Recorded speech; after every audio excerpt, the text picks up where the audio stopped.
खनिज विधेयक पर कांग्रेस का केंद्र पर हमला, कहा झारखंड के हक से समझौता नहीं। चंदा चोरी के मुद्दे पर भी सरकार को घेरा, सांसदों से मांगा स्पष्ट रुख। पाकुड़, खनन एवं खनिज संशोधन विधेयक 2026 और चंदा चोरी के मुद्दे को लेकर जिला कांग्रेस कमेटी ने मंगलवार को प्रेस वार्ता कर केंद्र सरकार के खिलाफ मोर्चा खोल दिया। प्रदेश कांग्रेस महासचिव श्यामल किशोर सिंह ने कहा कि झारखंड की खनिज संपदा पर पहला अधिकार यहां की जनता का है। राज्य के हितों को प्रभावित करने वाला कोई भी फैसला कांग्रेस स्वीकार नहीं करेगी। उन्होंने कहा कि झारखंड की अर्थव्यवस्था में खनिज संसाधनों की अहम भूमिका है। खनिजों से मिलने वाला राजस्व राज्य के विकास की योजनाओं में खर्च होता है। सड़क, बिजली, शिक्षा, स्वास्थ्य और अन्य जनहित के कार्यों को इसी संसाधन से मजबूती मिलती है। ऐसे में खनन एवं खनिज संशोधन विधेयक 2026 के प्रावधानों को लेकर कांग्रेस ने गंभीर सवाल उठाए हैं। कांग्रेस नेताओं ने आरोप लगाया कि प्रस्तावित विधेयक के जरिए झारखंड के अधिकार और राजस्व को प्रभावित करने का प्रयास किया जा रहा है। पार्टी ने कहा कि खनिज संपदा झारखंड की है और इससे मिलने वाले राजस्व का लाभ भी राज्य की जनता को मिलना चाहिए। भाजपा सांसदों से पूछा, झारखंड के हित में किसके साथ खड़े हैं? प्रेस वार्ता में कांग्रेस ने झारखंड के भाजपा सांसदों को भी घेरा। नेताओं ने सांसदों से विधेयक को लेकर अपना रुख स्पष्ट करने की मांग की।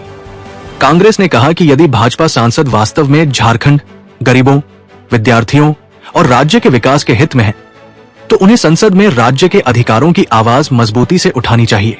चंदा चोरी को लेकर भी सरकार पर निशाना।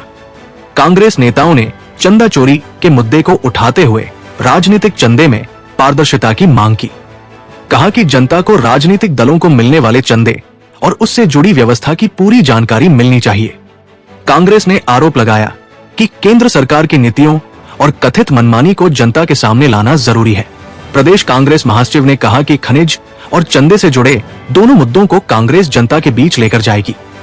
पार्टी का उद्देश्य झारखंड के अधिकारों, संसाधनों और आम जनता के हितों की रक्षा के लिए व्यापक जनसमर्थन तैयार करना है।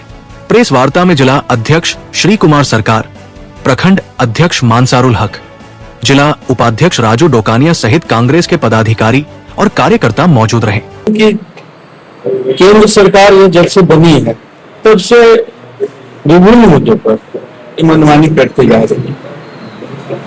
अभी झारखंड राज्य जो पूरे देश का 40% मिनरल माइंस हमारे राज्य का है और जिससे हमें राजस्व मिलता है, लेकिन राज्य सरकार के पावर को, अधिकारों को कम करने के लिए राज्य सरकार के हाथों को नियम और कानून के तहत बांधे जाने के विरुद्ध में आज हम लोग सभी जिलों में पत्रकार सम्मेलन कर रहे हैं।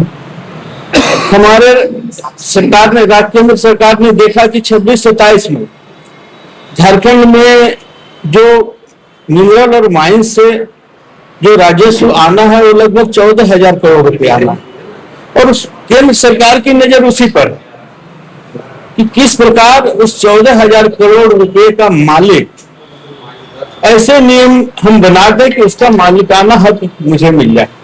राज्य सरकार अपने राजस्व का उपयोग नहीं कर सके, राज्य सरकार राजस्व की उगाही नहीं कर सके। हम सभी जानते हैं कि राज्य से हमारा जो विकास होता है, चाहे सड़क हो, बिजली हो, स्वास्थ्य हो, शिक्षा हो, अन्य सामाजिक जो हम काम करते हैं उत्थान के लिए, सब कुछ उस पर डिपेंड करता है। लेकिन अगर उन राजस्व के पैसे को भी केंद्र सरकार नियम कानून के तहत उलझाकर उस पर खुद अपना पकड़ मजबूत कर ले, उनके मार्गदर्शन पर सारा कार्य होने लगे, तो हमारा सरकार, राज्य सरकार पंगु हो जाए। जो हम लोग होने नहीं देंगे। यहाँ की आम जनता परेशान है, यहाँ की आम जनता की हक की लड़ाई है, ये झारखंड की हक की लड़ाई है और कांग्रेस पार्टी इस लड़ाई को अंजाम तक पहुंचाएगी।